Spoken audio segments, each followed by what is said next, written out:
ఈరోజు శ్రీమద్ భాగవతంలో మనం 18వ అధ్యాయం 11వ స్కందంలో చూడబోతున్నాము. శ్రీకృష్ణ భగవానుడు ఉద్ధవ గీతలో ఉద్ధవుడికి వర్ణాశ్రమ ధర్మ విధానం గురించి తెలియజేస్తూ ఉన్నారు. నియమాలని, నిబంధనల్ని, ఆ వర్ణాశ్రమంలో ఏ వర్ణంలో ఉన్నవాళ్ళు, ఏ ఆశ్రమంలో ఉన్నవారు ఎలాంటి లక్షణాలను కలిగి ఉంటారు, ఏ విధంగా మనం వర్ణాశ్రమ ధర్మాన్ని ఉపయోగించుకొని ఆధ్యాత్మికంగా పురోగమించవచ్చు అనేటువంటి విషయాన్ని చెప్తూ వస్తున్నారు. ఇప్పటి వరకు 4 వర్ణాల గురించి పూర్తిగా వివరణ చూసాము. ఆ తర్వాత ఆశ్రమాలకు సంబంధించి బ్రహ్మచర్యాశ్రమం, గృహస్థాశ్రమం గురించి కూడా మనం చూసాం. బ్రహ్మచర్యాశ్రమంలో ఎలా ఉండాలి, ఎలా ఉండకూడదు, గృహస్థాశ్రమంలో ఎలా ఉండాలి, ఎలా ఉండకూడదు అనేటువంటి విషయాల్ని డీటెయిల్గా చూసాం. ఇక 18వ అధ్యాయంలో వర్ణాశ్రమ ధర్మానికి సంబంధించి ఇంకా కంటిన్యూషన్ చెప్తున్నారు. ఇందులో వానప్రస్థాశ్రమము మరియు సన్యాసాశ్రమము అనేటువంటి ఈ రెండు ఆశ్రమాల గురించి కూడా డీటెయిల్డ్గా వివరణ ఇవ్వబోతున్నారు. ఈరోజు మనం 18వ అధ్యాయం చూద్దాం. ఓకే, ప్రమీల మాతాజీ చదవండి. సమ్మరీ పెద్దగా ఉంది, ఇద్దరు చదవండి. ప్రమీల మాతాజీ, నాగలక్ష్మి మాతాజీ సగం సగం చదవండి. మాతాజీ నాగలక్ష్మి మాతాజీ చదవండి. హరే కృష్ణ. 18వ అధ్యాయం వర్ణాశ్రమ ధర్మ వర్ణనలు. వానప్రస్థ సన్యాసాశ్రముల కర్తవ్యములను వీటికి తగిన ధర్మములను శ్రీకృష్ణ భగవానుడు ఉద్ధవునకు ఈ అధ్యాయం నందు వివరించింది. వానప్రస్థాశ్రమను స్వీకరించేవాడు భార్యను, పుత్రుల రక్షణ మంది ఇంటి యందు వదిలి లేదా ఆమెను వెంట తీసుకొని ప్రశాంత చిత్తంతో జీవితం నందులి మూడో భాగమును వనంలో గడపవలెను. వనం నందు లభించే కందమూల ఫలాదులను అతడు ఆహారంగా స్వీకరింపవలెను. కొన్ని మార్లు అగ్నిపక్వమైన అన్నమును, మరి కొన్ని మార్లు కాలం చేపడిన ఫలంను తీసుకునవలను. అంతేగాక పలకములను, తృణములను, పత్రములను లేదా జింక చర్మమును అతడు వస్త్రములుగా ధరించవలను.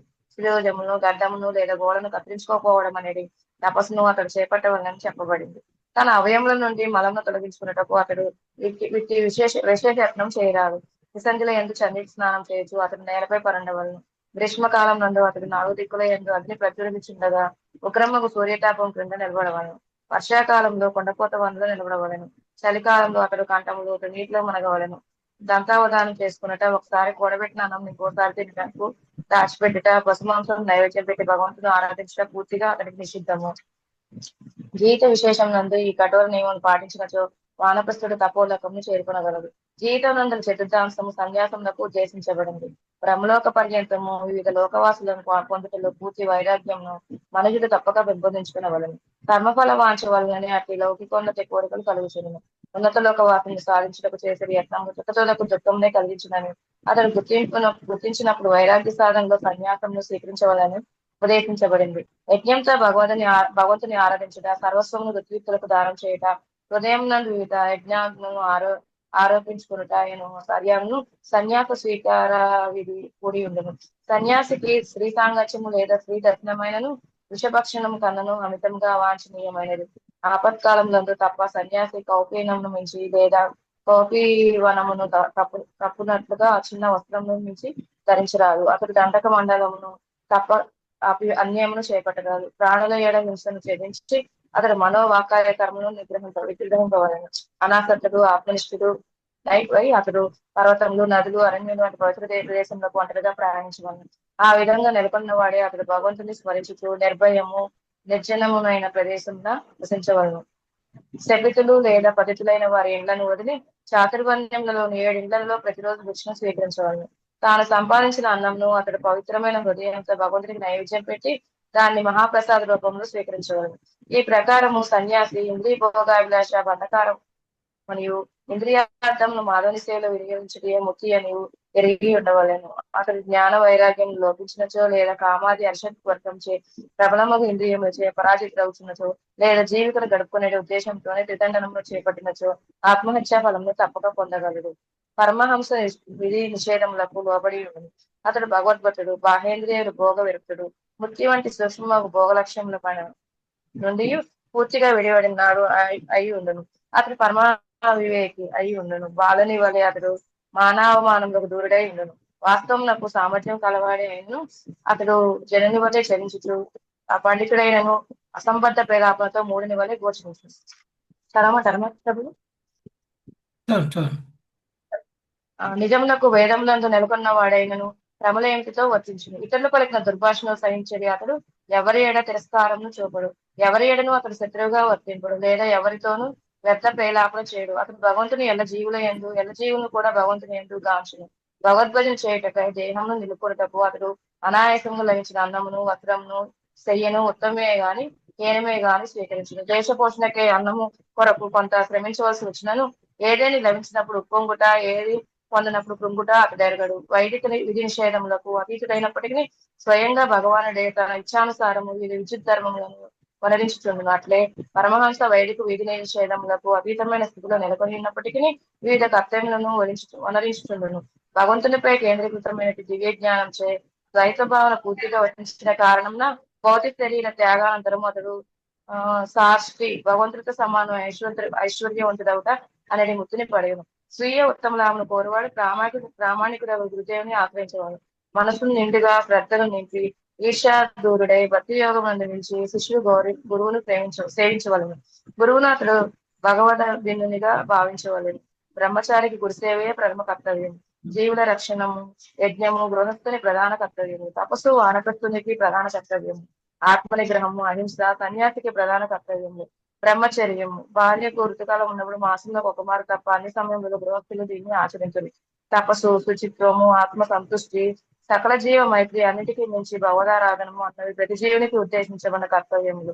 అన్యులకు భజింపక స్వధర్మము ద్వారా సర్వదా భగవంతునే అర్చించే పరమాత్ముని రూపమున భగవంతునకు సకల జీవులు నివాస స్థానం అని తలుచుచే దేవదేవుని ఎడ దృఢముకు భక్తిని మనుజుడు పొందగలడు.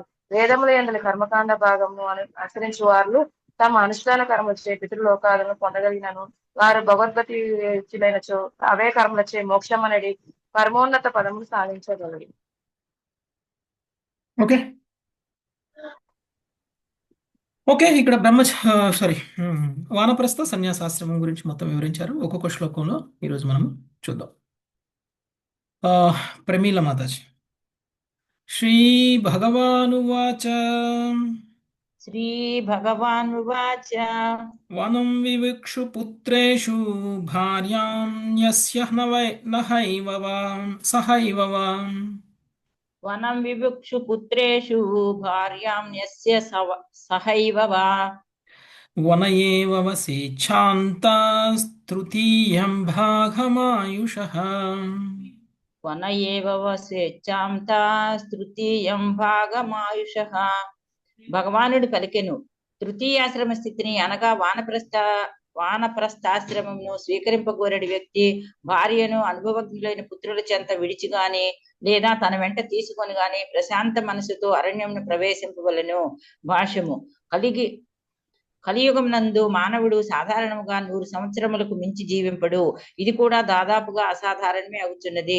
100 ఏళ్ల ఆయుష్ కలిగిన మనుజుడు 50 ఏండ్ల వయసులో వానప్రస్థాశ్రమను స్వీకరించవచ్చును. పిదప 75 ఏళ్ల వయసులో పూర్తి గమనకై సన్యాసమును స్వీకరింపవచ్చును. కలియుగంలో అతి కొద్ది మందే 100 ఏళ్లు జీవించగలరు కనుక మనుజుడు తదనుగుణముగా ప్రణాళికను ఏర్పాటు చేసుకొనవలెను. లౌకిక గృహస్థ జీవనం నుండి సంపూర్ణ త్యాగ స్థితికి క్రమానుగత మార్పు కొరకే వానప్రస్థము ఉద్దేశించబడినది. హరే కృష్ణ ప్రభుజీ. దండోత్ ప్రణాం. హరే కృష్ణ. వానప్రస్థాశ్రమం ఎప్పుడు తీసుకోవాలి అనేటువంటిది ఉంది, ఎలా తీసుకోవాలి అనేటువంటిది ఉంది. ఎవరైనా సరే ఒక వ్యక్తి వర్ణాశ్రమంలో ఆధ్యాత్మికంగా పురోగమించాలి అని అంటే గృహస్థ జీవనం తరువాత వానప్రస్థాశ్రమం తీసుకోవడం అనేటువంటిది తప్పనిసరి. వానప్రస్థాశ్రమం తీసుకోవడం ఎందుకు అనంటే పూర్తిగా సన్యాసి డైరెక్ట్గా గృహస్థాశ్రమం నుంచి అవ్వలేరు. ఎందుకంటే గృహస్థాశ్రమంలో ఉన్నటువంటి వ్యక్తి భౌతికమైనటువంటి కార్యకలాపాలలో మునిగి ఉంటారు కాబట్టి వాళ్ళకి బంధాలు, తర్వాత వాళ్ళకి అనేక రకమైనటువంటి అటాచ్మెంట్స్ ఆల్రెడీ ఉంటాయి కాబట్టి వాటి నుంచి ఒక్కసారిగా వాళ్ళు తెంచుకోలేరు. అందుకనే స్లోగా తెంచుకునేటువంటి ప్రాసెసే వానప్రస్థాశ్రమం. వానప్రస్థాశ్రమంలో మనిషి ఇంట్లోనే ఉండకూడదు, ఇల్లు వదిలేసి వెళ్ళిపోవాలి. మరి భార్య పిల్లలు ఎవరిని తీసుకెళ్ళచ్చు అంటే పిల్లల్ని అయితే తీసుకెళ్ళకూడదు. మరి ఇక భార్యను తీసుకెళ్ళొచ్చా లేదా అంటే భార్య కనుక ఒకవేళ పుత్రులతో ఉంటాను అని అంటే పుత్రుల దగ్గర ఉంచవచ్చు. లేదు ఒకవేళ భార్య కనుక తనతో పాటు వస్తాను అని అంటే తీసుకుని వెళ్ళొచ్చు. అంటే భార్యతో కూడా కలిసి వెళ్ళొచ్చు వానప్రస్థానానికి, భార్యను కూడా తీసుకువెళ్ళొచ్చు. అంటే భార్యను తీసుకెళ్లేది ఎందుకు? మళ్ళీ అక్కడ కూడా ఇంద్రియ భోగం చేయడం కోసం కాదు, ఆధ్యాత్మికంగా పురోగమించడం కోసం, స్లోగా డిటాచ్మెంట్ పెంచుకోవడం కోసం. అయితే ఎప్పుడు తీసుకోవాలి ఈ వానప్రస్థాశ్రమము? ఎప్పుడు అంటే మొత్తం కనుక ఒక మనిషి యొక్క ఆయు పరిమాణం 100 సంవత్సరాలు అని అనుకుంటే 4 భాగాలు చేస్తే మొదటి 25 సంవత్సరాలు బ్రహ్మచర్యాశ్రమం, రెండవ 25 సంవత్సరాలు గృహస్థాశ్రమం, మూడవ 25 సంవత్సరాలు అంటే 50 నుంచి 75 వరకు వానప్రస్థాశ్రమం, 75 నుంచి 100 వరకు సన్యాసాశ్రమం చేయాలి. అంటే జీవితంలో మూడవ భాగం ఏదైతే ఉందో అది వానప్రస్థం చేయాలి. ఒకవేళ మనం కనుక 100 సంవత్సరాలు కనుక జీవిస్తే 50 సంవత్సరాల తర్వాత 75 సంవత్సరాల వరకు వానప్రస్థంలో ఉండి 75 సంవత్సరాల తర్వాత సన్యాసం తీసుకోవచ్చు. అంటే సన్యాసాశ్రమంలో కనీసంగా 20-25 సంవత్సరాలు ఉండాలి. అప్పుడే మనం ఆధ్యాత్మికంగా పురోగమిస్తాం. ఒక సన్యాసిగా ఒక వ్యక్తికి ఉండాల్సినటువంటి అన్ని లక్షణాలు సన్యాసిగా మొదలుపెట్టగానే వచ్చేవి, సన్యాసాశ్రమంలోకి వెళ్ళగానే వచ్చేవి. కాబట్టి ఒక సన్యాసికి ఉండాల్సినటువంటి వైరాగ్యము, ఒక సన్యాసికి ఉండాల్సినటువంటి త్యాగము, ఇన్ని లక్షణాలని ఒక వ్యక్తి పొందడానికి ఆ 25 సంవత్సరాలు సరిపోకపోవచ్చు, ఆ సాధన సరిపోకపోవచ్చు. అందుకని కనీసం ఒక 25 సంవత్సరాల పాటు సన్యాసాశ్రమంలో ఉండే విధంగా మన జీవనాన్ని ప్లానింగ్ చేసుకోవాలి. అంటే 100 సంవత్సరాలు బ్రతికే వ్యక్తి 75 సంవత్సరాలకి సన్యాసం అవచ్చు, అంటే 4వ అంకం. మరి ఒకవేళ 80 సంవత్సరాలే బ్రతికితే 80 సంవత్సరాలే బ్రతికితే కోల్పోతాడు ప్రభుజీ. 50-55 సంవత్సరాలకి సన్యాసి అయిపోవాలి. 50-55 సంవత్సరాలకి సన్యాసి అయిపోవాలి. 55 సంవత్సరాలకి సన్యాసి అవ్వాలి అని అంటే ఎన్ని సంవత్సరాలకి వానప్రస్థంలోకి వెళ్ళాలి? ఒక 15 సంవత్సరాలన్నా 20 సంవత్సరాలన్నా వానప్రస్థంలో ఉండకపోతే, యాక్చువల్గా అయితే ఇక్కడ 25 సంవత్సరాలు ఉండాలని చెప్పారు. 25 సంవత్సరాలు ఉండాలంటే 30 సంవత్సరాలకి గృహస్థాశ్రమం నుంచి బయటికి వెళ్ళిపోవాలి. ఇప్పుడు మనకు ఉన్నటువంటి ఆయు పరిమాణం ప్రకారం ఎవరైనా 80 సంవత్సరాలు దాటిన తర్వాత నేను ఇంకా బ్రతుకుతాననే గ్యారంటీ ఏమనుందా? లేదు ప్రభుజీ. మహా అయితే ఒక 85 సంవత్సరాల వరకు ఉంటారేమో నాకు తెలిసి. అప్పటికి కూడా వాళ్ళ ఇంద్రియాలన్నీ సరిగా పనిచేయకుండా చాలా క్షీణ దశలో ఉంటారు వాళ్ళు. ఓకే, ఇక ఆ తర్వాత ఉన్నా లేకపోయినా ఆ శరీరంలో పెద్ద తేడా ఏమి ఉండదు, ఏదో జీవోత్సవంలో ఉంటారు. సరే, ఒక 85 సంవత్సరాలు కనుక ఆయు పరిమాణం వేసుకున్నా కానీ 40 సంవత్సరాల కల్లా అన్న మనం వానప్రస్థానికి వెళ్ళిపోవాలి. ప్రస్తుతం ఉన్నటువంటి ఆయు పరిమాణం తగ్గిపోయింది కాబట్టి 40 సంవత్సరాల కన్నా వాయు అంటే మనం గృహస్థాశ్రమంలో కొంతకాలమే ఉండాలి. ఓకే, సో దాని ప్రకారంగా మనము ప్లాన్ చేసుకోవాలి. అలా లేకుండా నేను గృహస్థాశ్రమంలోనే చనిపోయేంత వరకు ఉంటాను అని అంటే అది ఆధ్యాత్మికంగా పురోగమించవలసినటువంటి వాళ్ళకు ఉద్దేశించబడలేదు. కర్మకాండలో ఉన్నటువంటి వాళ్ళు కేవలం కర్మకాండని ఎందుకు చేస్తారండి అంటే ఐశ్వర్యాలని భౌతికంగా స్థిరపడడం కోసం ఉపయోగించుకునేటువంటి వాళ్ళు మాత్రమే అలా పూర్తిగా బ్రహ్మచర్యాశ్రమంలో ఉంటారు. ఇదంతా కూడా ఆధ్యాత్మికంగా వర్ణాశ్రమ విధానాన్ని అనుసరించి పురోగమించాలి అని అనుకునేటువంటి వాళ్ళు. ఈ వర్ణాశ్రమ విధానం ద్వారా సన్యాసి ఆశ్రమానికి వెళ్ళినా కానీ ముక్తి వస్తుందని గ్యారంటీ లేదు. కాకపోతే ఒక మంచి జీవితం వస్తుంది, భవిష్యత్తులో మహా వస్తే సార్ష్టి వస్తుంది అని అంటున్నారు. అంటే వర్ణాశ్రమ ధర్మం ద్వారా వెళ్ళిన వాళ్ళకి భగవంతుడి యొక్క ఐశ్వర్యాన్ని పొందేటువంటి ముక్తి వస్తుంది. ఆ విధంగా మనము వానప్రస్థాశ్రమం అనేటువంటిది మనము ప్లాన్ చేసుకోవాలి. భార్యని ఒకవేళ కావాలి అనుకుంటే తీసుకువెళ్ళవచ్చు. ఓకే, నెక్స్ట్ 2వ శ్లోకం దేవి వేముల మాతాజీ. కందమూల ఫలైర్వన్యైర్ మేధ్యైర్వృత్తిం ఫల ప్రకల్పయేత్. కందమూల ఫలైర్వన్యైర్మేధైర్వృత్తిం ప్రకల్పయేత్. వసీతవల్కలం వానస్తృణపర్ణాజినాని వా.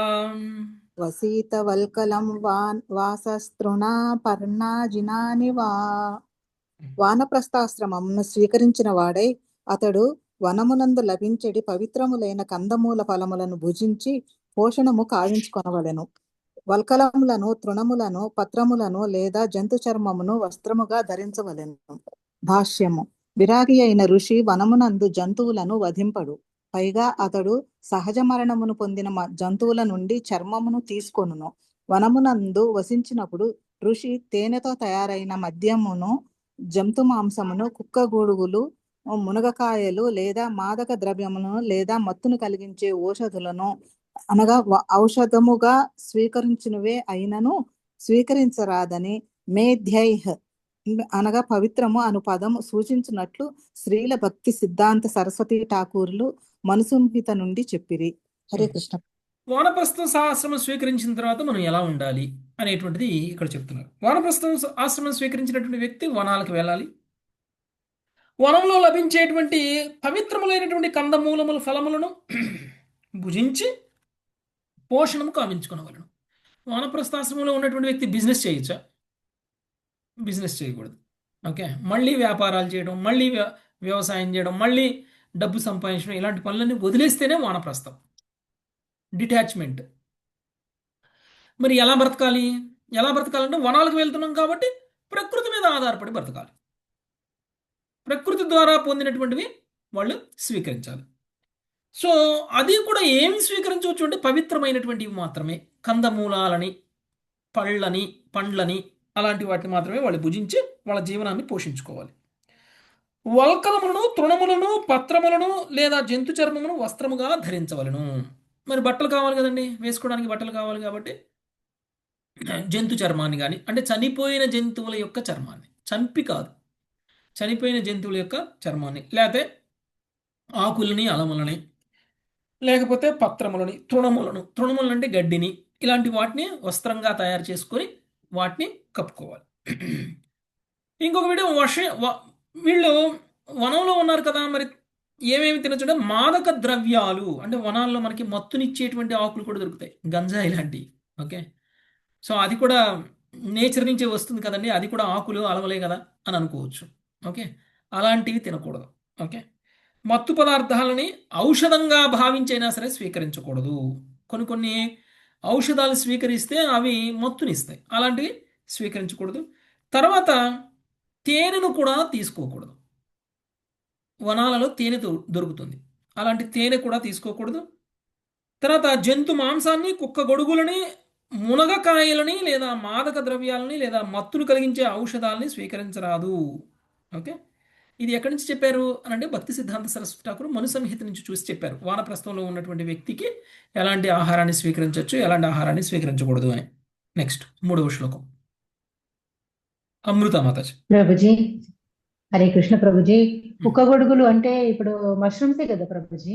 అవును, మష్రూమ్స్ కూడా తినొద్దా? తినకూడదు. ఓకే. రాశారు కదా మాతాజీ తినకూడదని. అదే కుక్క గొడుగులు అంటే అదే కదా, తినకూడదని తెలియదు నాకు. ఓన్లీ అవును మాతాజీ. ఆనియన్ గార్లికే పుట్టగొడుగులు కదా. పుట్ట గొడుగులు, కుక్క గొడుగులు అన్ని ఒకటే మాతాజీ, ఏ గొడుగు అయినా తినకూడదు. ఓకేనా? ఓకే. 3వ శ్లోకం చదవండి మాతాజీ. హరే కృష్ణ. ఓకే. కేశరోమన కష్మశ్రూం అలాని బిభ్రుయాద్దదః. కేశరో మన కష్మస్నం మళ్ళీ ఒకసారి చెప్పండి ప్రభుజీ. కేశరోమన కష్మశ్రూం అలాని బిభ్రుయాద్దత. కేశరో మన కష్మశ్రుం మలాని దిబ్రుయత్తదా నదావేధప్సు మధ్యేత త్రికాలం స్థండిలేశయః. నదావేదస్తు మజ్జేత త్రికాలం స్ఫండిలేశయా. హరే కృష్ణ ప్రభు. వానప్రస్థుడు కేశములను, రోమములను, గడ్డమును, మీసములను తొలగించుకొనరాదు, గోళ్లను కత్తిరించుకొనరాదు. క్రమము తప్పిన వేళ్లలో అతడు మలమూత్ర విసర్జన చేయరాదు.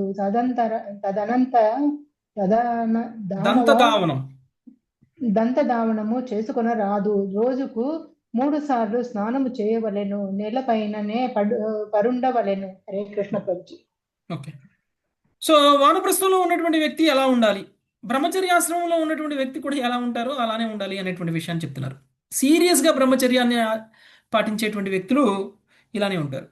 వాళ్ళ కేశాలను కత్తిరించుకోకూడదు, రోమాలని, గడ్డముని, మీసాలని తొలగించుకొనరాదు, వాళ్ళ గోళ్ళని కత్తిరించుకోకూడదు. అంటే న్యాచురల్గా ఊడిపోయాయి, న్యాచురల్గా పోతుంటే పోతాయి అంతే, వాళ్ళు కానీ కావాలని మాత్రం కట్ చేసుకోకూడదు. క్రమము తప్పినటువంటి వేళల్లో వాళ్ళు మలమూత్ర విసర్జన చేయరాదు, దంతధావనము చేసుకుని రాదు. ఎప్పుడు పడితే అప్పుడు మలమూత్రం, ఎప్పుడు పడితే అప్పుడు దంతధావనం అలా చేయకూడదు. ఓకే, రోజుకు 3 సార్లు స్నానం ఆడాలి, నేలపైనే పరుకోవాలి, నేలపైనే పరుండాలి. ఓకే, అన్ని డిటాచ్ అవ్వాలి కాబట్టి వానప్రస్థంలో ఇలా అలవాటు చేసుకోవాలి. ఎందుకంటే సన్యాసాశ్రమానికి వెళ్ళిన తర్వాత కూడా మళ్ళీ అలానే ఉండాలి కాబట్టి ఇప్పటి నుంచే ప్రాక్టీస్ చేయాలి. నెక్స్ట్ 4వ శ్లోకం మంజులత మాతాజీ.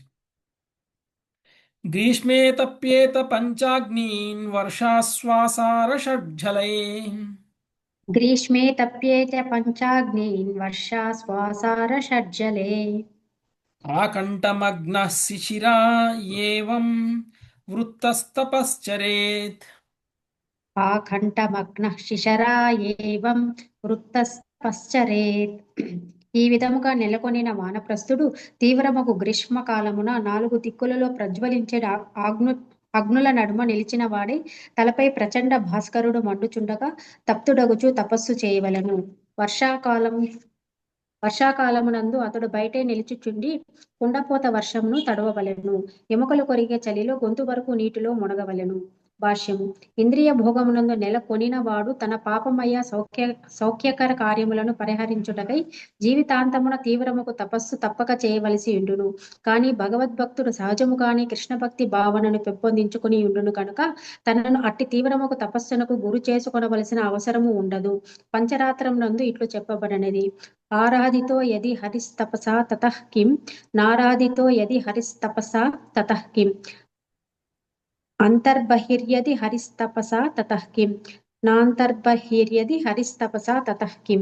మనుజుడు హరిని చక్కగా అర్చించుచున్నచో కఠోరమగు తపస్సు వలన ప్రయోజనమేమిటి? ఒకవేళ అతడు హరిని చక్కగా అర్చింపనిచో కఠోరమగు తపస్సు వలన లాభమేమిటి? అంతర్బాహ్యములలో శ్రీకృష్ణ భగవానుడు అనుభూతమైనచో ఇక కఠోరమగు తపస్సు వలన ప్రయోజనమేమిటి? శ్రీకృష్ణుడు అంతర్బాహ్యములలో కానబడినచో కఠోరమగు తపస్సు వలన లాభమేమిటి? హరే కృష్ణ ప్రభుజీ, ధన్యవాదాలు. వనప్రస్థాశ్రమం తీసుకుని వనాలకి వెళ్ళేది ఎందుకంటే విహారయాత్రలకు కాదు. ఓకే, మనం అందరం కూడా అప్పుడప్పుడు సెలవులు తీసుకుని మరీ వెళ్తుంటాం ట్రెక్కింగ్ చేయడానికి, లేకపోతే ప్రశాంతంగా హిల్ స్టేషన్కి వెళ్తాం కదండి. హిల్ స్టేషన్కి వెళ్తామా? ఎంతమంది వెళ్తారు హిల్ స్టేషన్స్కి? ఎండాకాలంలో హిల్ స్టేషన్స్కి వెళ్తే చల్లగా ఉంటుంది, ప్రశాంతంగా కొంతకాలం గడిపి రావచ్చు అని చెప్పేసి వెళ్తారు. అలా వెళ్ళట్లేదు ఇక్కడ వానప్రస్థాశ్రమం. వానప్రస్థాశ్రమంలో ఉన్నటువంటి వ్యక్తి కఠోరమైనటువంటి తపస్సులు చేయాలి. ఎలాంటి తపస్సులు చేయాలంట? నడినెత్తి మీద సూర్యుడు ఉన్నటువంటి సమయంలో చుట్టూతా అగ్నిని పెట్టుకుని మధ్యలో నిలబడాలి. ఇది కఠోరమైనటువంటి తపస్సు. ఇంకొకటి కూడా ఉంది. ఎలా అంటే చల్లటి నీళ్ళల్లో చలికాలంలో స్నానం చేయాలి. చల్లటి నీళ్ళు, ఐస్ లాంటి నీళ్ళల్లో. అంటే శరీరాన్ని వాళ్ళు పూర్తిగా ఎలాంటి కష్టానికైనా కానీ ఎదురయ్యేలాగా శరీరాన్ని తయారు చేస్తున్నారు. ఓకే, వాళ్ళు మామూలుగా శరీరం వాళ్ళు ఏమి ఇళ్లలో పడుకోరు, బయట పడుకుంటారు. ఎంత చలైనా ఎంత ఎండైనా బయటనే ఉంటారు, వనాలలోనే ఉంటారు. పైగా శరీరాన్ని ఏ రకమైనటువంటి అసౌకర్యానికి గురి చేస్తున్నారు అని అంటే ఎక్స్ట్రీమ్ అనమాట. ఎండాకాలంలో మిట్ట మధ్యాహ్నం రోజుల్లో చుట్టూతా అగ్నిని పెట్టుకొని మధ్యలో ఉండి తపస్సు చేయాలి. ఇంత తపస్సు చేస్తే తప్ప వాళ్ళకి వైరాగ్యం రాదు. ఇంత తపస్సు చేస్తే తప్ప సన్యాసాశ్రమంలో పూర్తిగా భగవంతుడి పట్ల ఏకాగ్రతగా ధ్యానం చేసేటువంటి పరిస్థితికి వాళ్ళు వెళ్ళలేరు. అందుకని వానప్రస్థాశ్రమంలో ఉన్నటువంటి వాళ్ళు ఇలా చేస్తారు. సో వర్షాకాలమైనా చలికాలమైనా కుండపోతల వర్షాలు పడుతున్నా ఎండ ఎంతగా ఉన్నా కానీ వాళ్ళు ఎముకల కొరికే చలిలో కూడా గొంతు వరకు నీటిలో మునగవలెను. చల్లటి నీళ్ళల్లో గొంతు వరకు మునగాలి. ఓకే, ఒకవేళ ఇలాంటి ఒక తపస్సు చెయ్యాలి వానప్రస్థంలో అంటే ఎంతమంది రెడీగా ఉన్నారు వానప్రస్థం తీసుకోవడానికి? ఇప్పట్లో ఎవరు చేయలేరు ప్రభుజీ. ఒక రోజు చేస్తే జలుబు చేసి దగ్గు అన్నీ వచ్చేస్తున్నాయి. చాలా కష్టం ప్రభుజీ. అంటే ఒక రోజు చేస్తే వస్తాయి మాతాజీ, ఒక నెల చేస్తే రావు. అలవాటు పడాలి, అలవాటు అయిపోద్ది. ఎవరు ఆ రిస్క్ తీసుకోవట్లే ప్రభుజీ. యాక్చువల్గా ఒక భక్తుడైతే ఇలాంటివన్నీ చెయ్యకుండానే ఆధ్యాత్మికంగా పురోగమిస్తున్నాడు. కృష్ణ భక్తి లేనటువంటి వాడు, భగవంతుడి నామాన్ని స్మరించినటువంటి వాడు, భగవంతుడి నామాన్ని కీర్తించినటువంటి వాడు, ఓకే, అర్చించినటువంటి వాడు, హృదయంలోనూ బయట భగవంతుణ్ణి దర్శించగలిగినటువంటి వాడు ఇక ఎలాంటి తపస్సు చేయాల్సినటువంటి అవసరము లేదు. ఇలాంటి తపస్సులు చేస్తూ కూడా ఒకవేళ భగవంతుడు స్మరణకు రావట్లేదు, వాళ్ళు భగవంతుని గుర్తు తెచ్చుకోలేకపోతున్నారంటే ఈ తపస్సుల యొక్క ఫలితం కూడా ఏమి లేదు. వృధా కదా ప్రభు. వృధా వృధా శ్రమ. ఓకే, సో అదే మనకి ఇక్కడ తెలియజేస్తుంది. అదే కృష్ణ భక్తుడికి నిరంతరం భగవంతుడిని స్మరిస్తూనే ఉంటారు కాబట్టి వాళ్ళకి ఇలాంటి తపస్సులు ఏమీ అవసరం లేదు. నెక్స్ట్ 5వ శ్లోకం, లక్ష్మీ రూపం మాతాజీ. హరే కృష్ణ. అగ్నిపక్వం సమస్నీయాత్ కాలపక్వం అతాపి వా. అగ్నిపక్వం సమస్నీయాత్ కాలపక్వం మదాపి వా. ఉలూకలాశ్మ కుట్టో వా దంతో లూకల ఏవ వా. ఉలూకలాశ్మ కుట్టో వా దంతో లూకల ఏవ వా.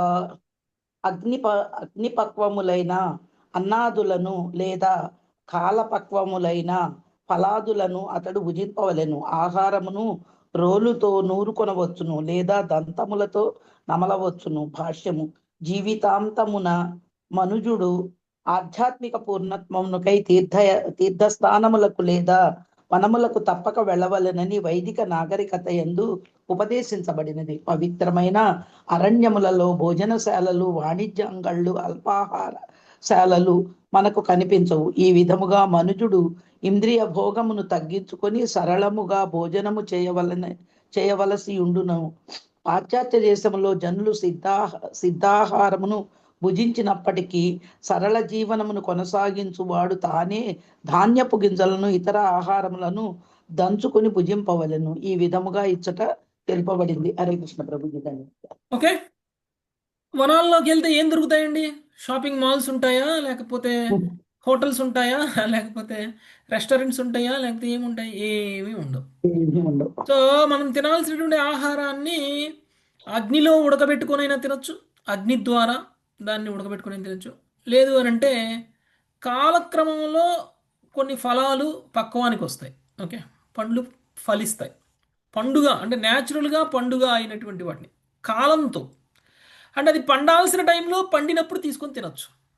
మనం ఇప్పుడు ఏం చేస్తున్నామండి, పండాల్సిన టైంలో పండిన దాకా వెయిట్ చేయం. మనం కార్బైడ్రేట్స్ పండిస్తాం మనం. ఓకే, కార్బైడ్రేట్స్ పండించి మరీ తింటాం. సో అలా తినకూడదు. న్యాచురల్గా పండినటువంటివి అంటే కొంతకాలం, అంటే ఒక పండు పండడానికి ఎంత సమయం పడుతుందో అంత సమయం ఆ పండుని పండనించి అప్పుడు దాన్ని తీసుకొని తినాలి. అలాంటివి తీసుకొని వాళ్ళు స్వీకరించాలి. లేదు అంటే ఒక రోలు ద్వారా, అంటే రాయితోటి ఒక రోలు తయారు చేసుకొని, లేకపోతే ఆ రోలు ద్వారా నూరుకొనైనా, ఒకవేళ నవలు లేని వాళ్ళు నూరుకొని తినచ్చు, నవలు కాని వాళ్ళు పళ్ళతోటైనా కొరికి తినచ్చు. ఓకే, సో ఇలా చేయాలి. అంతేకాని మిషన్లు ఉన్నాయి కదా ఇప్పుడు,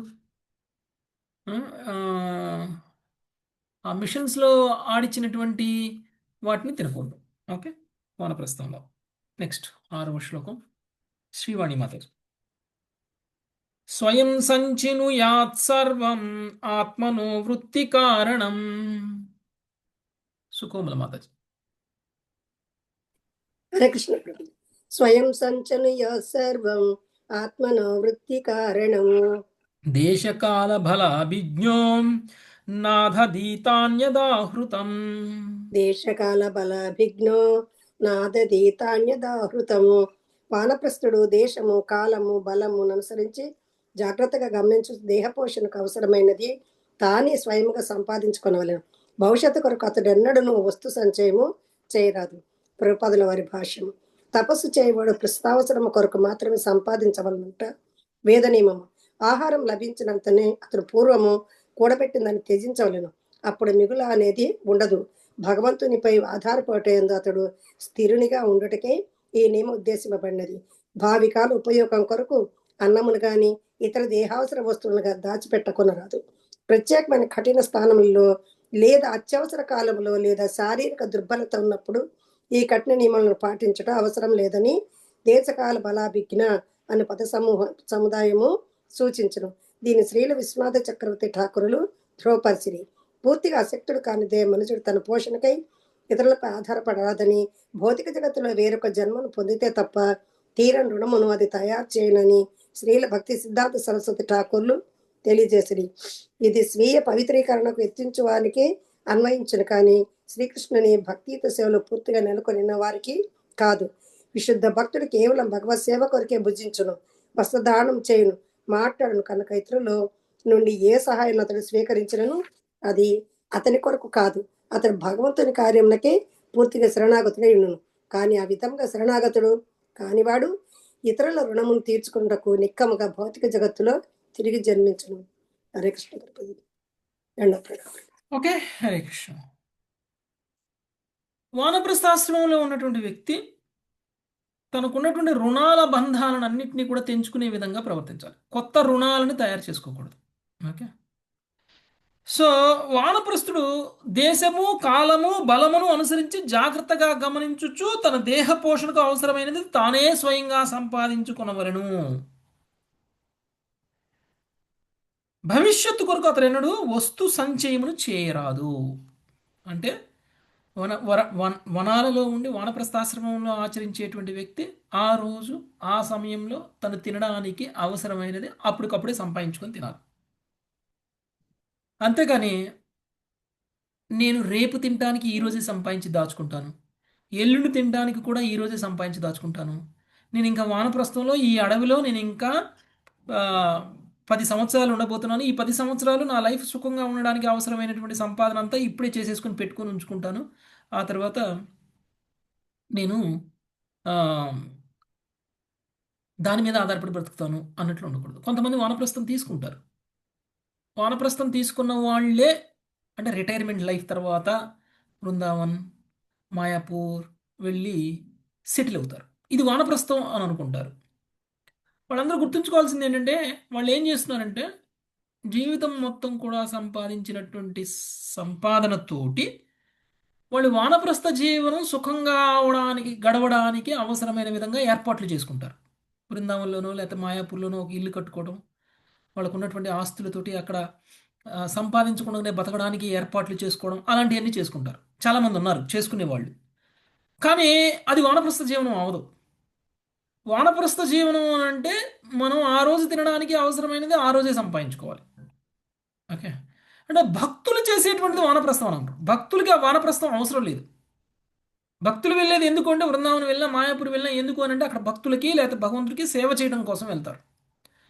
అప్పుడు మనం సంపాదించుకుని వెళ్ళినా ప్రాబ్లం లేదు. కానీ నిజానికి జీవితాంతం సంపాదించింది వానప్రస్థ సమయంలో మనం ఎవరి మీద ఆధారపడకుండా బ్రతకడం కోసం ఈ సంపాదించిన దాన్ని ఉపయోగించుకొని మనం బ్రతుకుదాము అని అనుకుంటే అది తప్పు. వానప్రస్థాశ్రమంలో ఉన్నటువంటి వాళ్ళు ఆ రోజుకి అవసరమైనది ఆ రోజే సంపాదించుకుని, అంటే భిక్షాటన చేసైనా సరే ఆ రోజే సంపాదించి ఆ రోజే తినాలి. భవిష్యత్తు కోసం ఏది కూడా దాయకూడదు. ఒకవేళ మనం భవిష్యత్తు కోసం దాస్తే ఏమవుతుంది, ఏమండి రేపుకి దాచుకోకూడదా, ఏమవుతుంది రేపు కూడా తినాలి కదా అని అంటే అది కర్మబంధనాన్ని క్రియేట్ చేస్తుంది, రుణానుబంధాన్ని క్రియేట్ చేస్తుంది. అలాంటి రుణానుబంధాలను కలిగించకుండా ఉండే విధంగా మనం చేయాలి. మళ్ళీ ఆ రుణాన్ని తీర్చుకోవడం కోసం మళ్ళీ ఇంకొక జన్మ ఎత్తాలి. ఓకే, ఆ రుణానుబంధం లేకుండా మనము జీవించాలి. ఓకే, సో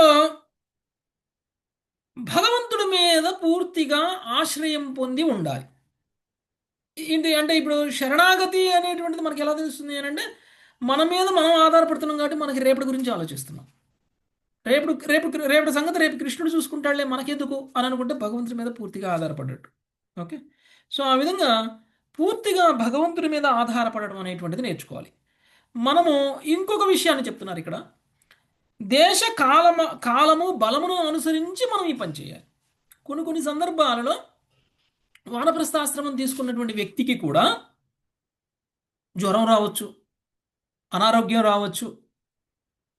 మరి ఆ సమయంలో ఆయన ఏమీ బయటికి వెళ్ళలేడు, వనాలలో కూడా దొరికేది కూడా సంపాదించుకోలేడు.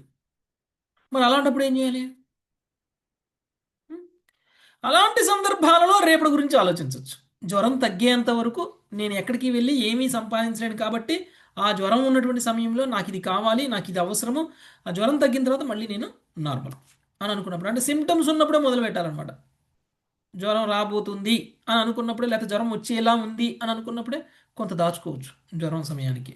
లేదు అని అంటే మనము అంటే మనకి బలం లేదనుకోండి, మనం చుట్టూతో వెళ్ళి లేదా వనాలలో అంతా తిరిగి మనం ఏదైనా సరే మనకు కావాల్సింది తెచ్చుకోగలము, మనకు కావాల్సింది మనం సంపాదించుకునే అంత శక్తి మనకు లేదనుకోండి, అప్పుడు ఏం చేయొచ్చు అంటే 3 పూట్లకు సరిపడింది ఒకసారి తెచ్చుకోవచ్చు, లేదంటే 1-2 రోజులకు సరిపడి తెచ్చుకోవచ్చు. మనకి శక్తి ఉన్నప్పుడు పోయి తెచ్చుకోవచ్చు, శక్తి లేనప్పుడు తినచ్చు. ఓకే, మిగిలిన సమయంలో మనం ఏం చేయాలంటే సాధన చేయాలి. సో ఆ విధంగా అందుకనే పరిస్థితులకి అనుగుణంగా వానప్రస్థంలో ఉన్నటువంటి వ్యక్తి తన జీవనాన్ని గడపాలి. నెక్స్ట్ 7వ శ్లోకం లీలాకారిణి మాత. హరే కృష్ణ. పన్యైశ్చరు పుడోరాశైర్నిర్వపేత్కాల చోదితాన్. ఎన్నో ఉంది మా ప్రభుజీ? 7. వన్యైశ్వర్యుపురోడాశైర్నర్వపేచాలచోదితాన్ నతు శ్రౌతేన పశునా మాం యజేత వనాశ్రమీ. నతు శ్రౌతేన పశూనామాం యజేత వనాశ్రమి. హరే కృష్ణ. వానప్రస్థాశ్రమమును స్వీకరించిన వాడు చరువును పురోడాశయమును అంటే అడవిలో లభించినట్టి ధాన్యాలతో చేసిన ఆహుతులను అర్పణము చేయుచు కాలచోదిత యజ్ఞ కర్మలను వనరించవలెను. కానీ వేదములయందు పశు యజ్ఞములు పేర్కొనబడి ఉన్నప్పటికీ వాటిని నా కొరకు ఎన్నడూను చేయరాదు. ప్రభుపాదులు వారి భాష్యము. వానప్రస్థాశ్రమమును సేకరించిన వాడు ఎన్నను పశు యజ్ఞము చేయరాదు, మాంసభక్షణము చేయరాదు. హరే కృష్ణ ప్రభుజీ. వానప్రస్థాశ్రమం స్వీకరించినటువంటి వ్యక్తి ధాన్యాలని, అక్కడ దొరికేటువంటి ధాన్యము, బార్లీ, పప్పు దినుసులు అలాంటి వాటితో తయారు చేసినటువంటి అడవిలో లభించేటువంటి ధాన్యంతో తయారు చేసినటువంటి ఆహుతులని అర్పించి అర్పణ చెయ్యాలి. యజ్ఞ కర్మలను వనరించాలి. వాళ్ళు చేసేటువంటి యజ్ఞం పశుబలులు ఇవ్వకూడదు. ఎందుకంటే అక్కడ అసలు వాళ్ళు అసలు నాన్ వెజే తినకూడదు, మాంసాహారమే చేయకూడదు. అలాంటి వాళ్ళు మీరు పశుబలి ఇచ్చి పశు మాంసాన్ని ఏం చేస్తారు కదా. కాబట్టి పశుబలులు ఇచ్చేటువంటి యజ్ఞాలు చేయకూడదు. వాళ్ళ ధాన్యాన్ని మాత్రమే ఆహుతిగా ఇచ్చేటువంటి యజ్ఞాలు చెయ్యాలి. ఓకే, భగవంతుడి కోసం ఎప్పుడైనా సరే పశుబలులు ఉద్దేశింపబడలేదు. పశుబలులు కేవలం మన కోసమే ఉద్దేశింపబడ్డాయి. నెక్స్ట్ 8వ శ్లోకం. ప్రభుజీ చదువుతాను ప్రభుజీ. ఇందాక మ్యూట్ లో తీయలేదు ప్రభుజీ. సరే చదవన్నమాట. అగ్నిహోత్రంచ దర్శశ్చ పౌర్ణమాసశ్చ పూర్వవత్.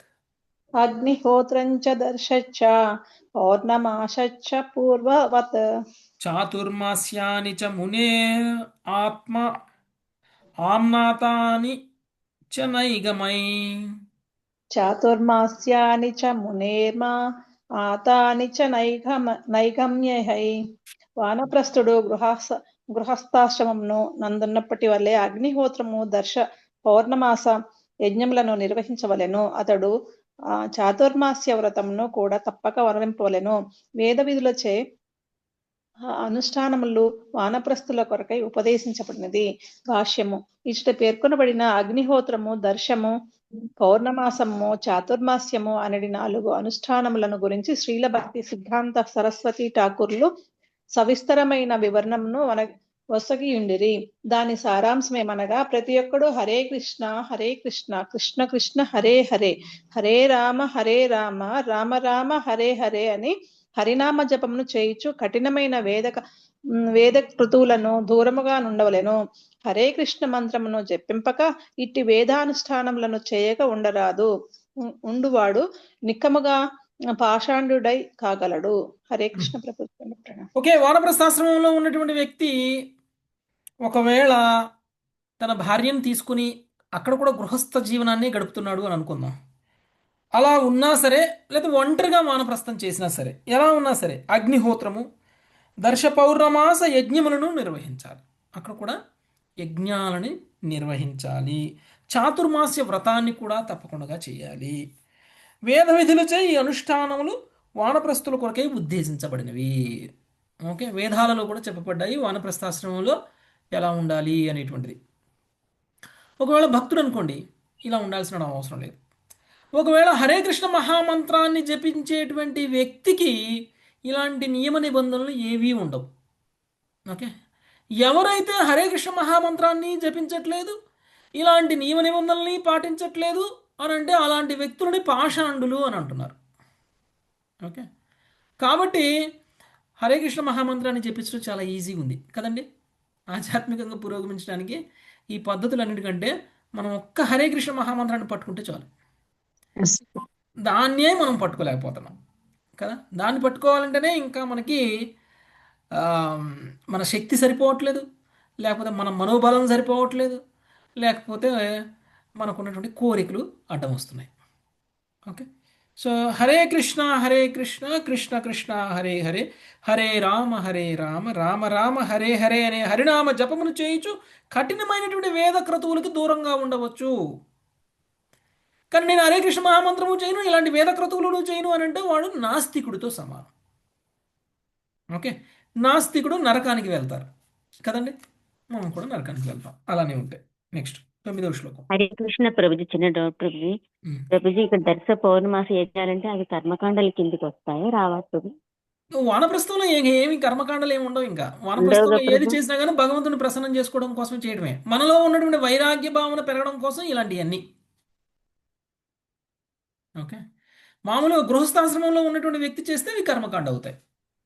వానప్రస్థాశ్రమంలో ఉన్నప్పుడు భగవంతుని సంతృప్తిపరచడం కోసం చేసేవి. అదే ఓకే. అంటే వాళ్ళు అప్పుడే సాధనలోకి వస్తున్నారు, ఇంకా భక్తులు పురోగమించడానికి.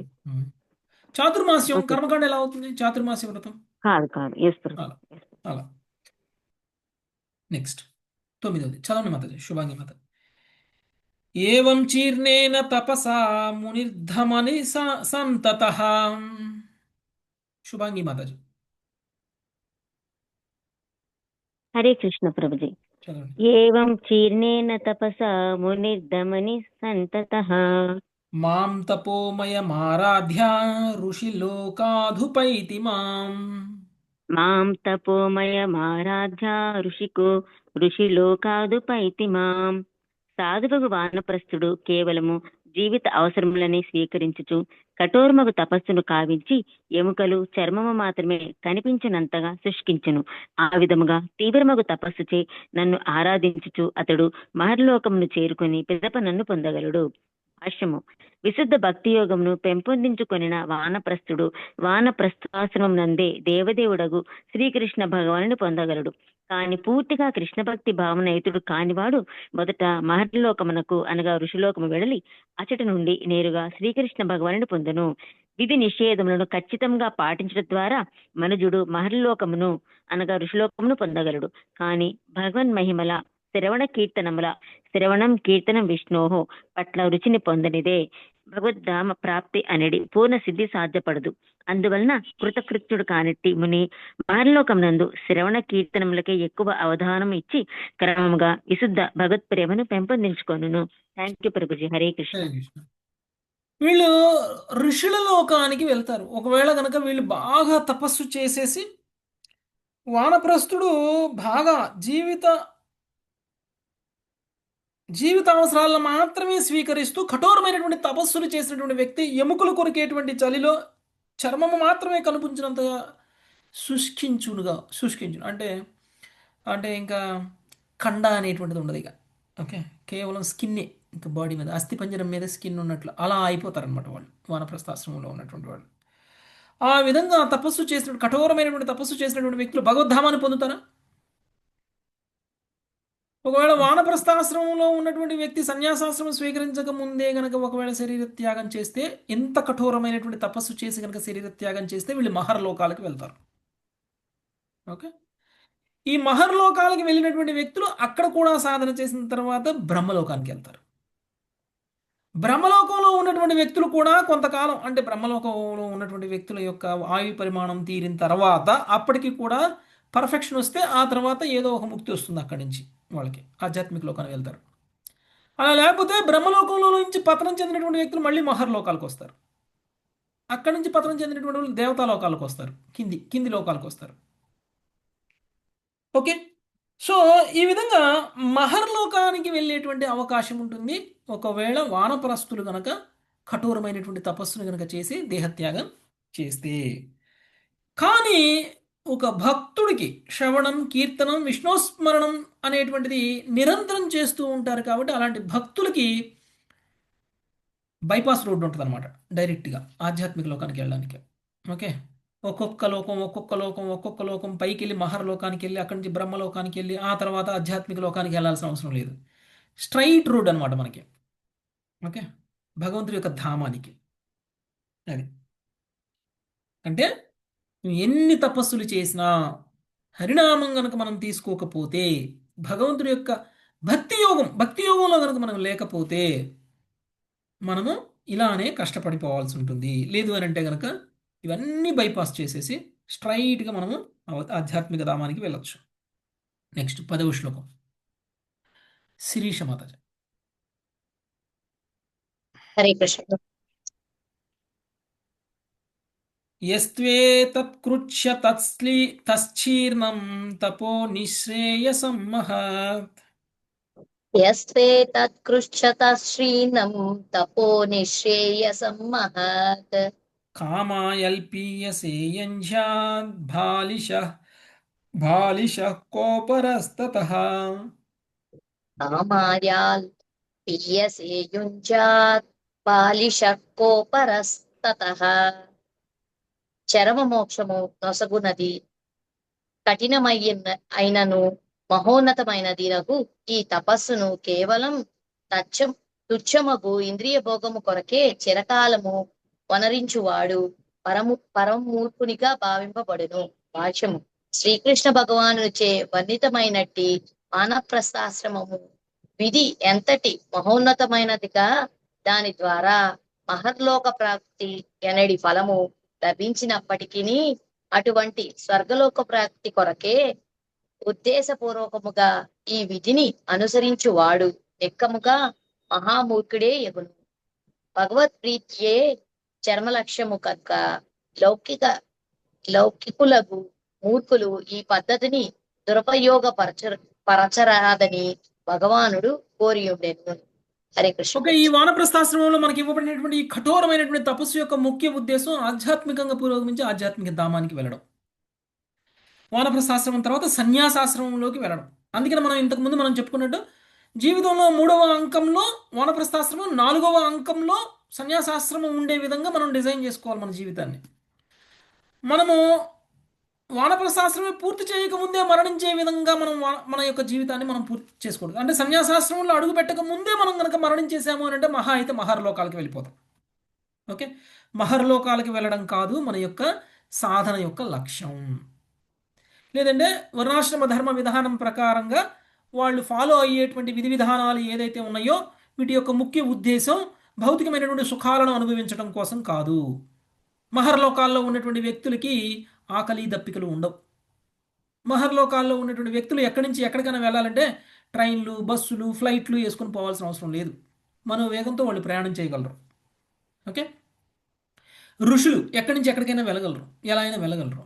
మీరు చూడండి, మన పరీక్షిత్ మహారాజు 7 రోజుల్లో చనిపోతారు అనగా ఏ లోకంలో ఉన్నోళ్ళు, ఏ ప్లానెట్లో ఉన్నోళ్ళు, ఎక్కడ అంటే భౌతిక విశ్వానికి బయట ఉన్నటువంటి ప్లానెట్లో ఉన్నటువంటి వాళ్ళు, వేరే గ్రహంలో ఉన్నటువంటి వాళ్ళు కూడా టప్ మన అక్కడికి వచ్చేసారు. ఎలా వచ్చేసారండి ఆ క్షణానికి, ఆ క్షణంలో? చూసారా మీరు? పరీక్షిత్ మహారాజుకు సుఖదేవ గోస్వామి భాగవతం చెప్పడానికంటే ముందు ఎంతమంది అసెంబ్లీ అయ్యారో చూసారా? చాలా అందరూ వస్తారు, వేరే లోకాల నుంచి అందరూ అప్పటికప్పుడు వచ్చేసారు అక్కడికి. ఎలా వచ్చేసారు అందరూ అప్పటికప్పుడు? అక్కడ వాళ్ళు అక్కడే ఉన్నారా ఆల్రెడీ? అంతమంది అక్కడే ఉన్నారా ఆల్రెడీ? లేరు. పరీక్షిత్ మహారాజుకి ఉన్నటువంటి పరిస్థితి గురించి వాళ్ళకి ఎవరో కబురు పంపిస్తే తెలియలా, వాళ్ళంతకు వాళ్ళే తెలుసుకున్నారు. ఓకే, పరీక్షిత్ మహారాజు ఇలాంటి పరిస్థితిలో ఉన్నారు. పరీక్షిత్ మహారాజు దగ్గరికి సుఖదేవ గోస్వామి రాబోతున్నారు, సుఖదేవ గోస్వామి వచ్చేసి ఇప్పుడు భాగవతాన్ని చెప్పబోతున్నారు అని ఒక ఉత్తరం రాస్తే వాళ్ళందరూ రాలా, లేదంటే ఒక ఫోన్ చేస్తే వాళ్ళందరూ రాలా, లేదంటే ఒక పక్షి ద్వారా ఏదైనా సందేశం పంపిస్తే వాళ్ళు రాలా. వాళ్ళందరికి వాళ్ళే తెలుసుకున్నారు. ఇది తెలుసుకోవడానికి వాళ్ళకి ఎంతసేపు పట్టింది? వెంటనే వచ్చేసారు. పోనీ తెలుసుకున్న తర్వాత ఎంతసేపు పట్టింది వాళ్ళకి అక్కడికి రావడానికి? No time. ఓకే, మనం ఇక్కడి నుంచి మనం సినిమాకి వెళ్ళాలంటే, సినిమా థియేటర్కి వెళ్ళాలంటేనే మనం పేర్లు పడకముందే వెళ్ళాలి అని నిర్ణయం చేసుకున్నా కానీ సినిమా సగం స్టార్ట్ అయింది, సినిమా స్టార్ట్ అయిన తర్వాత కొంచెం స్టోరీ అయిపోయిన తర్వాత చేరుకుంటాం మనం. ఓకే, అన్ని వాహనాలు ఉపయోగించినా కానీ, స్పీడ్గా వెళ్ళినా కానీ, బైకు, కారు ఏది తీసుకుని వెళ్ళినా కానీ మనం ప్లానింగ్ ఎలా ఉంటుందంటే మనం వెళ్ళేసరికి సగం సినిమా అయిపోద్ది చాలాసార్లు. కానీ వీళ్ళందరూ సుఖదేవ గోస్వామి భాగవతం చెప్పడం మొదలుపెట్టిన తర్వాత వచ్చారా, ముందే వచ్చారా? ముందే వచ్చినట్టు ముందే వచ్చారు. ముందే ముందే వచ్చేసారు. వచ్చారు ఎవరికి? ప్రభుజీ. సుఖదేవ గోస్వామి ప్రార్థన కూడా చేయక ముందే వచ్చేసారు. భాగవతం మొదలు పెట్టడానికంటే ముందు పరంపరకి ప్రార్థన, భగవంతుడికి ప్రార్థన ఇవన్నీ చేయకముందే వాళ్ళు వచ్చేసారు. అంటే అది కూడా వాళ్ళు విన్నారు. అంటే అంత పవర్ వాళ్ళలో ఉంటుందన్నమాట. కాబట్టి ఇలాంటి శక్తి సామర్థ్యాలను కలగడం అనేటువంటిది చాలా చిన్న విషయం కాదు. అది చాలా శక్తివంతులకు మాత్రమే సాధ్యమవుతుంది. అలాంటి శక్తి నేను సంపాదించాలి అనేటువంటి ఉద్దేశంతో వానప్రస్థంలోకి వచ్చి ఇలాంటి కఠోరమైనటువంటి తపస్సులు చేసి ఈ శక్తులను సంపాదించాలి అని అనుకున్నటువంటి వ్యక్తి మూర్ఖుడు. ఓకే, ఇది మనం జీవితాన్ని సరిగా ప్లాన్ చేసుకోకపోవడం వల్ల ఇలాంటి ఒక పరిస్థితుల్లో మనం ఇరుక్కుంటాం, మహర్లోకాల్లో ఋషులుగా. ఓకే, అది అందుకు ఉద్దేశించబడలేదు వర్ణాశ్రమ ధర్మం. వర్ణాశ్రమ ధర్మం అనేటువంటిది మనము ఆధ్యాత్మికంగా పురోగమించడానికి ఉద్దేశించబడింది. మళ్ళీ ప్రాబ్లం ఏంటంటే మహర్లోకానికి వెళ్ళి మళ్ళీ ఇంద్రియభోగం చేయడమే. అంటే దేవతాలోకాల్లోకి వెళ్ళి మనం ఏం చేస్తామండి? ఇంద్రియభోగం చేయడమే. మనకు ఉన్నటువంటి శక్తి సామర్థ్యాలను తిరిగి మళ్ళీ మన సుఖాల కోసం, మన సౌఖ్యాల కోసం ఉపయోగించుకుంటే మళ్ళీ తిరిగి పతనం చెందుతాం. అలాంటి ప్రమాదాలు ఉన్నాయి కాబట్టి అందుకు ఉద్దేశించబడలేదు. ఓకే, అది భగవంతుడి పట్ల ప్రీతియే చరమ లక్ష్యం కనుక లౌకికమైనటువంటి మూర్ఖులు ఈ పద్ధతిని దురుపయోగపరచరాదు అని భగవానుడు కోరి ఉండను. అందుకని చెప్తున్నారు, నేను ఇప్పుడు చెప్తున్నాను వీళ్ళు మహర్లోకాలకి వెళ్తారు అని. ఇది విని దాని మీద అట్రాక్షన్ తోటి మహర్లోకాలకి వెళ్ళాలి అనేటువంటి ఉద్దేశంతో కనుక ఇలాంటి తపస్సులు చేసినట్లయితే వాళ్ళు మూర్ఖులు అవుతారు. అది కాదు దీని యొక్క లక్ష్యం, నా పట్ల ప్రేమను కలగాలి, అందుకు ఈ పద్ధతి ఇవ్వబడింది అని కృష్ణుడు ముందుగానే హెచ్చరిస్తున్నారు. నెక్స్ట్ 11వ శ్లోకం. లావణ్య మాతాజీ ఉన్నారా?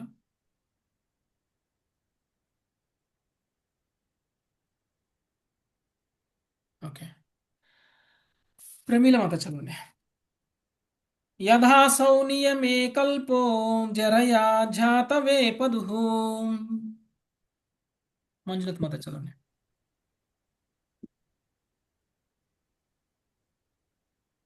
ప్రభుజీ నేను చదువుతున్నా ప్రభుజీ. హరే మంజులత మాత చదవండి. హరే కృష్ణ ప్రభు. యదాసౌ నియమే కల్పో జరయా జాతవే పతుః. ఆత్మన్యగ్నిం సమారోప్య మచ్చిత్తోగ్నిం సమావిశేత్. ఆత్మన్యగ్నిం సమారోప్య మచ్చిత్తోగ్నిం సమావిశేత్. వానప్రస్థుడు వృద్ధావస్థను పొందినచో తన వణుకుచున్నట్టి శరీరము వలన విద్యుక్త ధర్మపాలనము చేయజాలనిచో జ్ఞానముచే హృదయమునందు అగ్నిని ఆరోపించుకొని పిదప నాయందే మనస్సును సంలగ్నమునర్చి అగ్ని ప్రవేశితుడై దేహమును త్యజించవలెను. భాష్యము. జీవితము చివరలో ఉన్న వారికే వానప్రస్థ విధి ఉద్దేశించబడును కనుక మనుజుడు వృద్ధాప్య లక్షణములకు లోబడి చివరిదైన సన్యాస స్థితిని చేరలేకపోవుట జరగవచ్చును. ముసలితనము కారణమున అతడు తన ధార్మిక విధులను చేయజాలనిచో అగ్ని యందు ప్రవేశించవలనని చెప్పబడినది. నవీన యుగములలో ఇది సాధ్యపడకపోయినప్పటికీ భగవద్ధామమునకు వెడలవలసిన అవసరం యొక్క గంభీరతను మనము ఈ శ్లోకము ద్వారా తెలుసుకొనవచ్చును. హరే కృష్ణ ప్రభు. Thank you. కొన్ని సందర్భాల్లో వానప్రస్థాశ్రమం చివరికి పూర్తి చేయకముందే, అంటే సన్యాసాశ్రమానికి రాకముందే మన శక్తి సామర్థ్యాలన్నీ క్షీణించిపోయి ఇక మనం ఏమీ చేయలేనటువంటి పరిస్థితి కనుక మనకు ఏర్పడినట్లయితే ధ్యాన ప్రక్రియ ద్వారా హృదయంలోనే అగ్నిని రగిల్చి ఆ అగ్నిలోనే వాళ్ళు శరీర త్యాగం చెయ్యాలి. ఓకే, భగవంతుడిని స్మరిస్తూ. అలా కాకపోతే ఒకవేళ కనుక శక్తి సామర్థ్యాలు బాగా ఉన్నాయనుకోండి, వానప్రస్థాశ్రమం అయిపోయింది, ఇంకా నెక్స్ట్ ఏంటి? సన్యాసాశ్రమానికి వాళ్ళు వెళ్ళాలి. ఇలాంటి వ్యక్తులు మహర్లోకాలకి వెళ్తారు. నెక్స్ట్ 12వ శ్లోకం. టీ లక్ష్మీ మాతాజీ. టీ లక్ష్మీ మాతాజీ. యథా కర్మ విపాకేషు లోకేషు నిరయాత్మసు. యదా కర్మ లోకేషు నిరాయాత్మసు విరాగో జాయతే సంయాన్యస్థాగ్ని ప్రవ్రజేత్తతః. విరాగో జాయతే సంయాన్యస్థాగ్ని ప్రవ్రజతే తతః. బ్రాహ్మణ లోక ప్రాప్తి అయిన దుఃఖమయ స్థితియే నని తెలిసికొనిన వానప్రస్థుడు సమస్త కార్యక్రమములను కామ్య కర్మల ములు నన్ను నుండి పూర్తిగా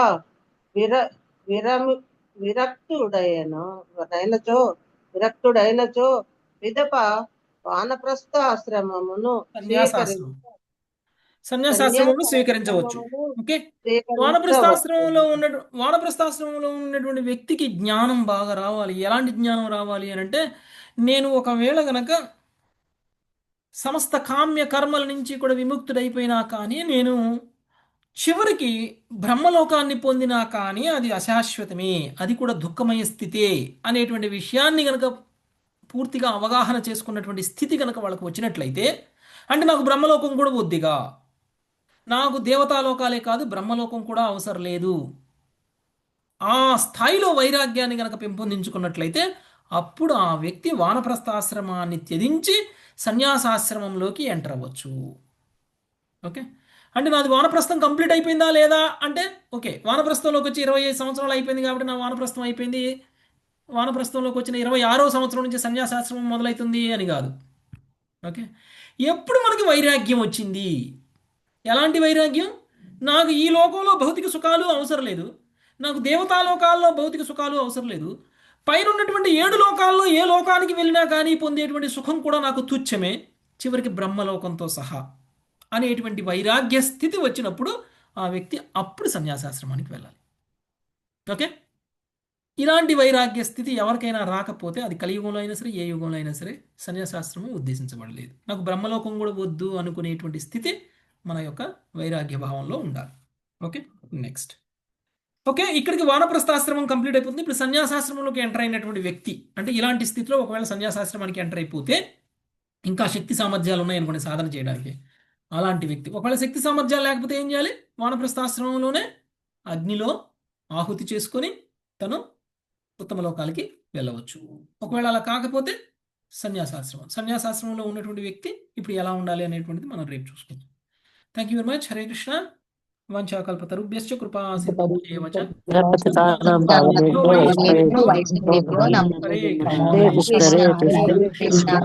హరే రామ జయ రామ రామ రామ హరే